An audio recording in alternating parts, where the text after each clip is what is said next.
Welkom in my Afrikaanse klas. Ons gaan 'n pad loop met die romans of novelles wat die matrieks doen. Ek wil net gou vir julle wys watter 4 ons mee gaan werk.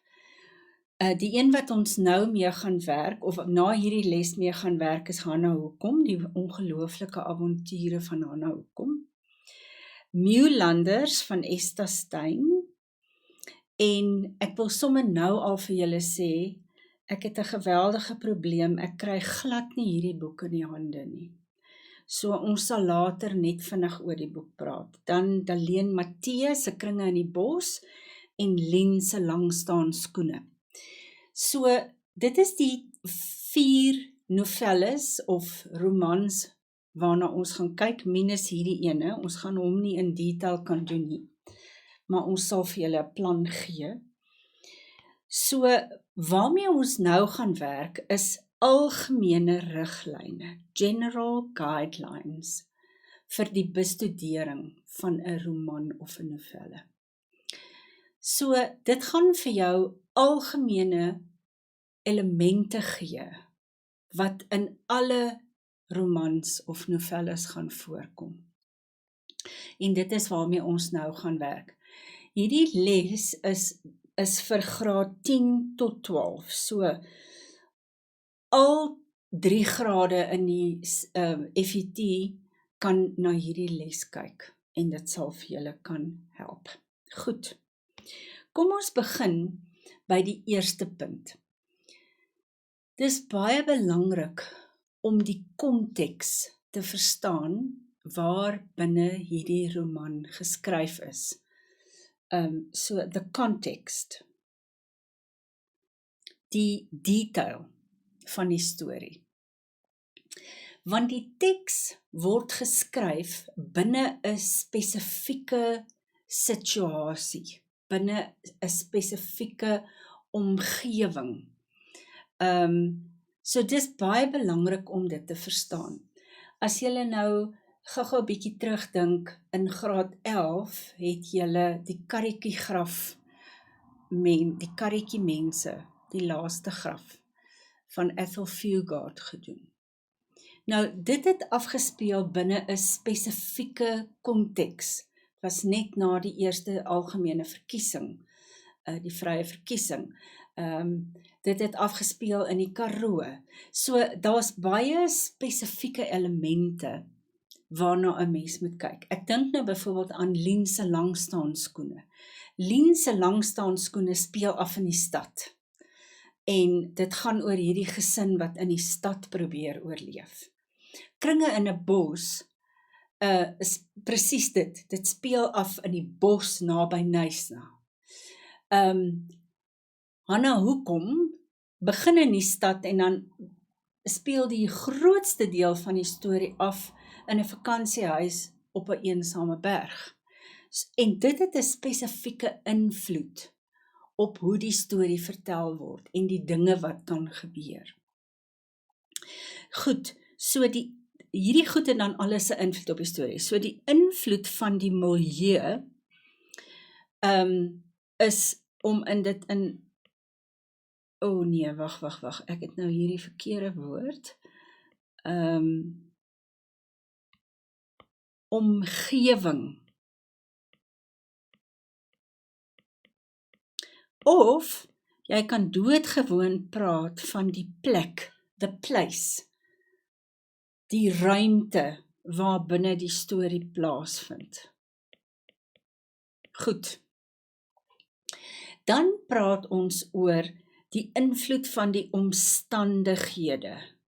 Wat was die omstandighede? Dit kan te doen hê met die mense, dit kan te doen hê met die omgewing. So kom ons maak net hier 'n nota daarvan. Mense, die omgewing. Wat is die invloed van daai goed op die storie? Dan in die derde plek praat ons van die gebeurtenisse. Die dinge wat gebeur.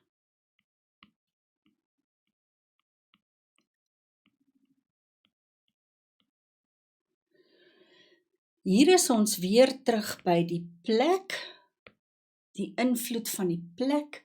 Hoe lyk die plek waar die storie afspeel? Is dit by die see? Is dit op 'n berg? Is dit in 'n bos? En dan die tydlyn. Nou hier moet julle baie mooi kyk. Ons praat hier van twee goed. Laat ek net 'n ander kleur kry vir julle. Die verteltyd en die vertelde tyd.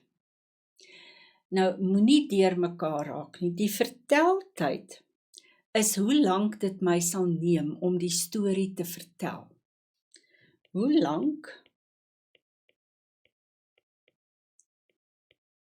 om die storie te vertel. Vertelde tyd is die tyd waarbinne die storie afspeel. As ons byvoorbeeld dink aan Hannah Hoekom se storie, dit begin en dan strek die storie oor omtrent 15 dae. Goed, dit is dan die vertelde tyd. Julle kan weer terugkom hier en weer luister, as julle net wil seker maak. Ok, kom ons kyk na belangrike elemente, wanneer ons 'n novelle begin ontleed. Die eerste ding natuurlik is die titel. Wat sê die titel vir jou? As ons kyk na Lien se langstaan skoene.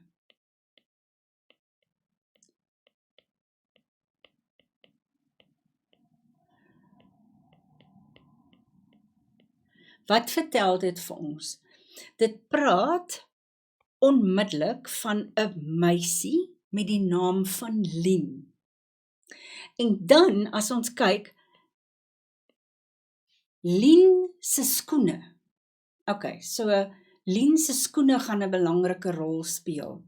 Lank staan.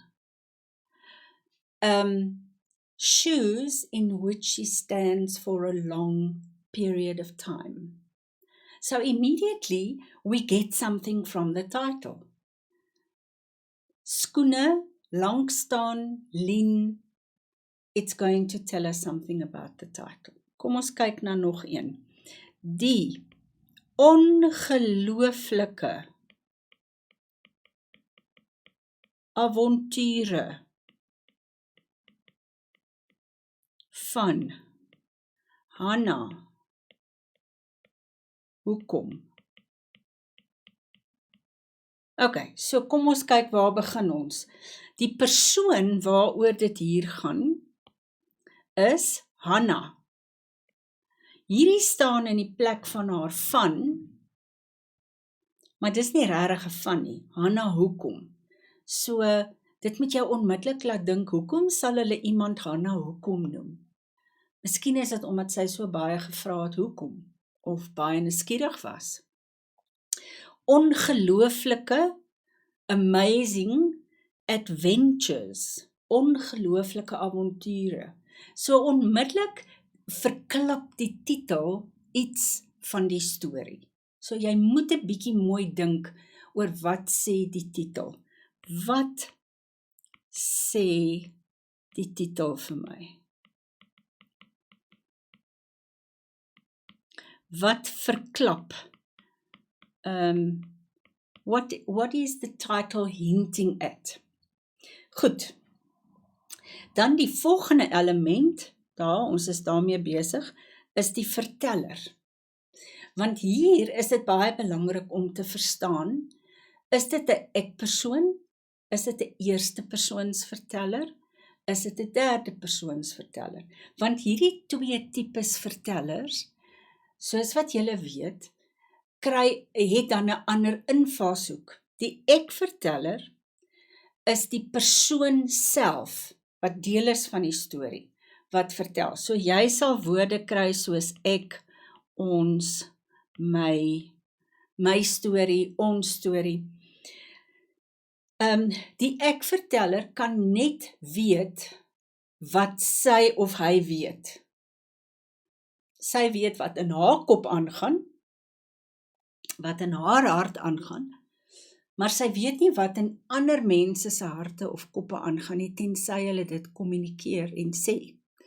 Waar jou derde persoonsverteller is die buitestander, hy is die een buite die storie. So hier sal jy voornaamwoorde kry soos hy of sy of hulle. So dit is in die ander persoon. Nou die derde persoon, die voordeel van die derde persoonsverteller is daai persoon is oral teenwoordig. Hy kan deur mure sien, hy kan sien wat op die volgende plaas aangaan. Hy is eintlik in 'n sekere sin alom teenwoordig. Hierdie tipe verteller weet wat in almal se koppe aangaan. So, hy kan vir ons baie meer inligting gee.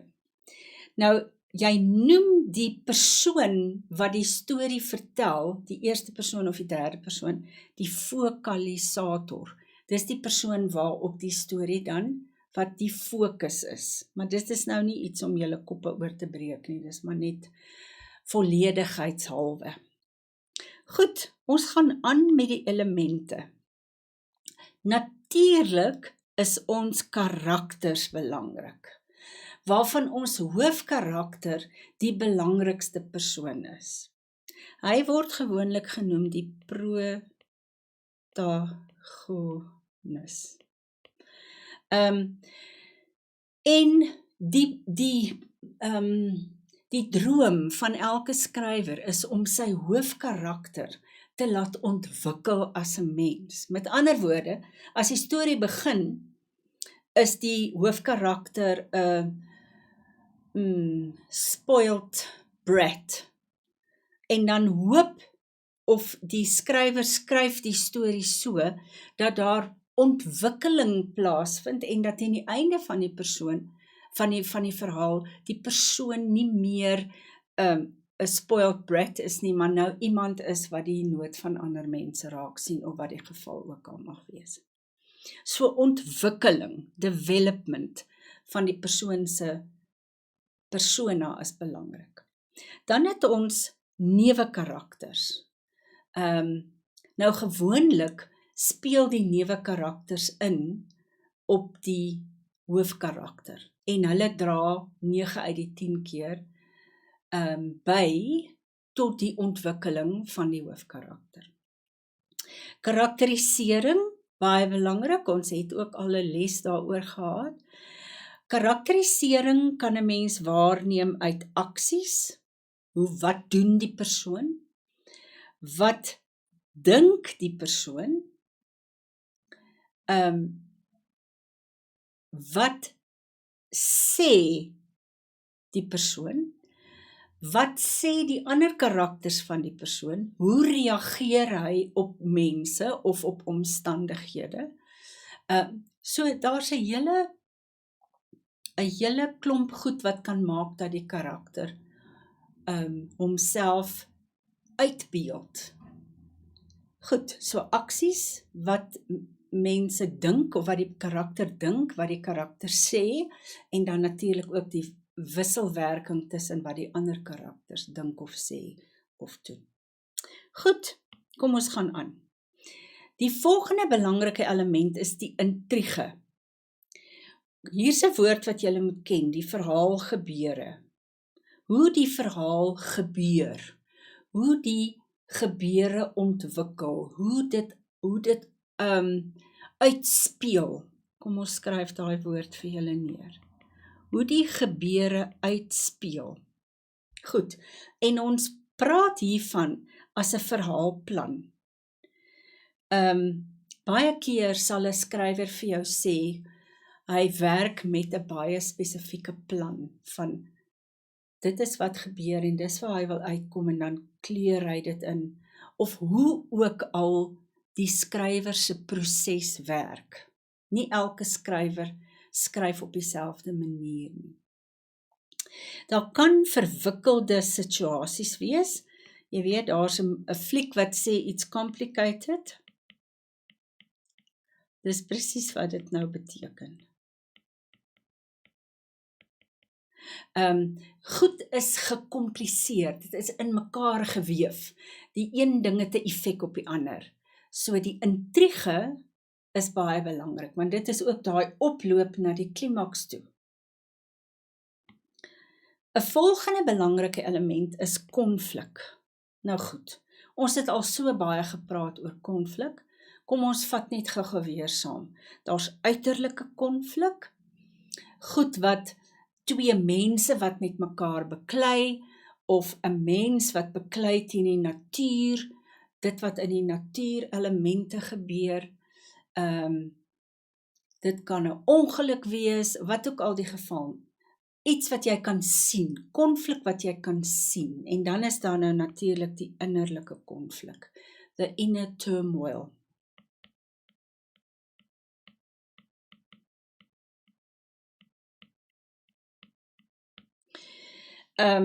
En dit is basies die twee tipe konflik wat ons kry. Dis baie maklik om te onderskei, so dit behoort nie vir julle 'n probleem te wees nie, en ons het ook al 'n les of 2 daaroor gedoen. Die volgende belangrike element van 'n roman of 'n novelle is die bou of die struktuur van die verhaal. Hoe is die verhaal in mekaar gesit? Is dit kronologies? Ons het ook al hieroor gepraat. Volg dit van A, B, C, D, E?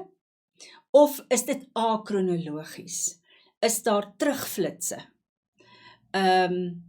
As ek nou dink aan die storie van Hoopvol, ek weet nou nie of julle 'n idee sal hê daarvan nie, maar die storie begin met 'n toneel waar die seun wat die ramp oorleef het, hulle huis brand af, en sy ma en sy suster is in die huis wat afbrand. En hy staan daar en hy sien dit gebeur. Dis net die eerste bladsy en 'n half van die roman. En ons lees aan die begin sy emosies en wat hy sien voor hom afspeel. So dis in die hede, en dan begin dit was 'n terugflits van wat gebeur het, en dan begin die verhaal.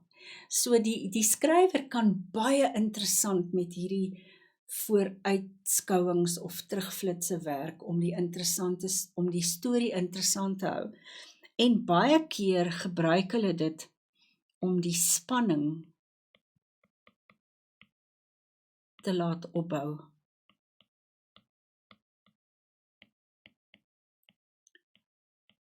Jy weet, in Engels praat hulle van 'n page turner.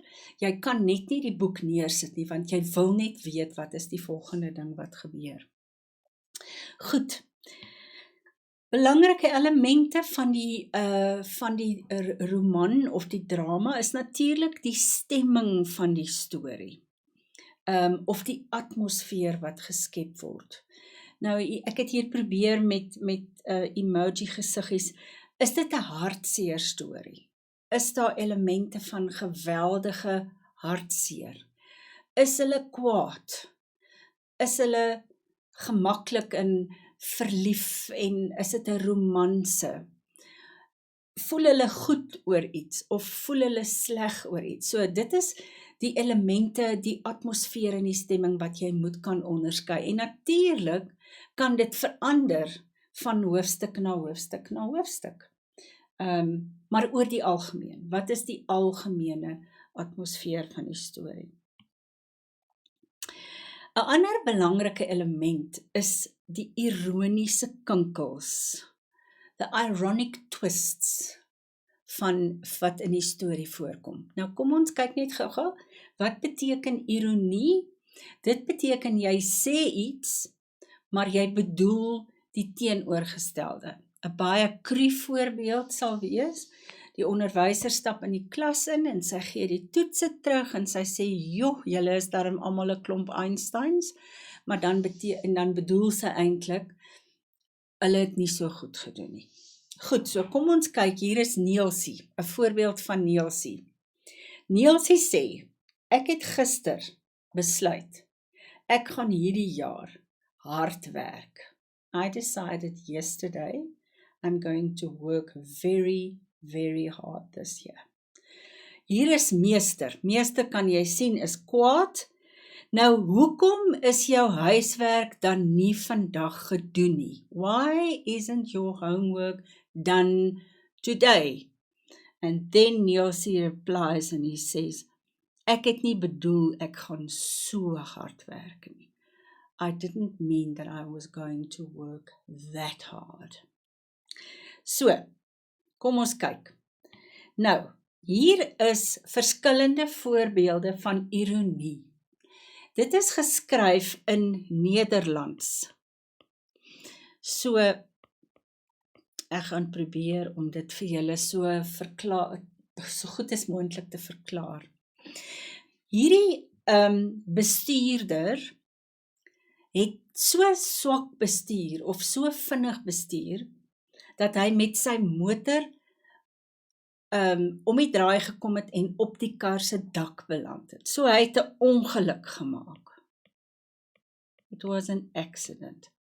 Hier staan, dankie,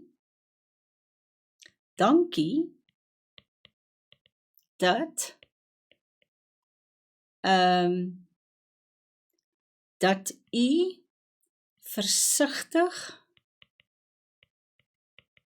ry in ons stad.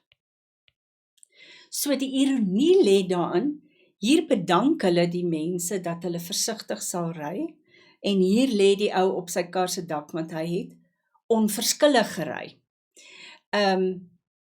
So dit is daai, hoe sal 'n mens dit, die verskil tussen wat in die werklikheid gebeur en die uiterlike. Dit het meestal, kan 'n mens dit dadelik sien. Hier sê hulle dankie vir iets, maar hierdie ou het so sleg bestuur dat hy op sy kar se dak lê. Goed, kom ons gaan aan. Die volgende vorm van ironie is verbale ironie. Hierso kan ons sien, hierdie dame stap in die reën, sy het 'n sambreel, en dan sê sy, watter mooi weer het ons hierdie week? Of, watter lekker weer het ons hierdie week?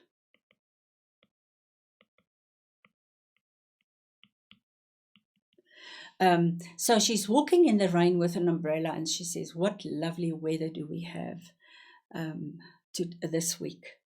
Goed, die volgende ene is as dit 'n ironiese situasie is. Nou hier sien ons 'n jong dame en 'n jong man en daar's 'n priester en hy's besig om hulle te wil trou. En hy lyk soos 'n prins. En dan kom daar 'n spioen in wat skree, hou op, hierdie man poseer as 'n prins. Hy gee voor, hy's 'n prins, maar hy's eintlik 'n bedrieër. So, dit wat verwag word, is dan wat in daadwerklikheid nie gebeur nie. So, sy het die droom om met die prins te trou, en dan kom hierdie ou en hy sê, hy is nie 'n prins nie, hy is eintlik 'n bedrieër. Goed.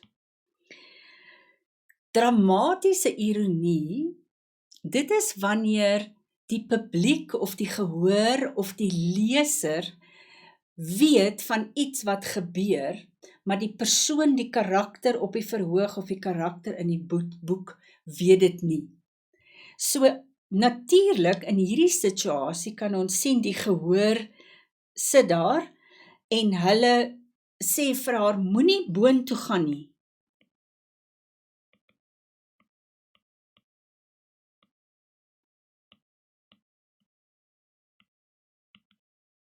Hierdie persoon in die gehoor sê, die moordenaar is daar.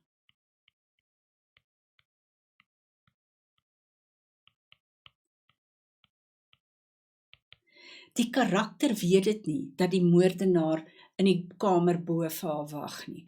So hierdie is 'n voorbeeld van dramatiese ironie. Goed. Die verklaring hieronder is dramatiese ironie is wanneer die publiek bewus is van 'n situasie, maar die karakter nie. So, dis daai ding wat jy in 'n fliek sit en dis 'n moord, ek kan dit so goed onthou, die moordenaar skuil bo in die kamer, maar die meisies wat in die huis bly, hulle is in 'n koshuis, hulle weet nie waar die moordenaar is nie. So dis daai tipe van situasie.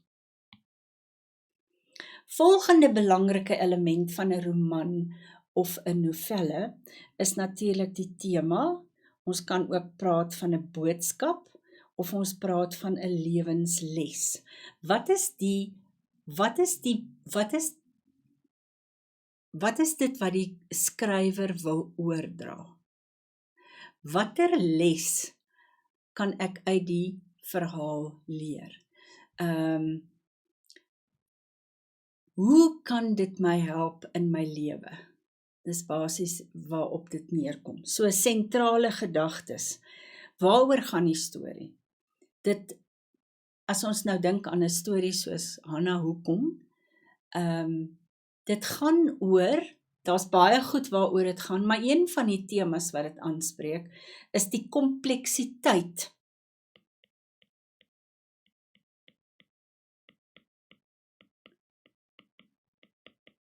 van hersaamgestelde gesinne. En ons sal nog weer hieroor praat. Want as jy nou dink aan Hannah Hoekom, dit was sy en haar ma Nabuti. Haar ma is getroud met iemand wat ook 2 kinders het, en dan kom, it's complex, it's complicated. So dis die les wat ons daaruit leer. As ons dink aan Lien se langstaan skoene, een van die temas is die absolute, ek wil amper sê, ek het nou nie 'n Afrikaanse woord, die devastation, die vernietiging van alkoholisme. So dit is wat jy op die ou end uit die storie neem, op jou lewenspad vorentoe. Ouens, en dit is die belangrikste elemente, as jy hierdie elemente kan onderskei, en kan raakvat, en by mekaar kan sit, dan kan jy enige roman of novelle ontleed. Natuurlik beteken dit, jy moet die boek lees. Hoe moeilik dit ook al is. Of jy moet immers net die vertaling probeer lees, as dit vir jou moeilik is om Afrikaans te lees. Maar die beste oefening wat jy kan doen, is om die boek self te lees, en dan op hierdie manier die goed uit mekaar uit te trek, met hierdie verskillende elemente. Tot 'n volgende keer.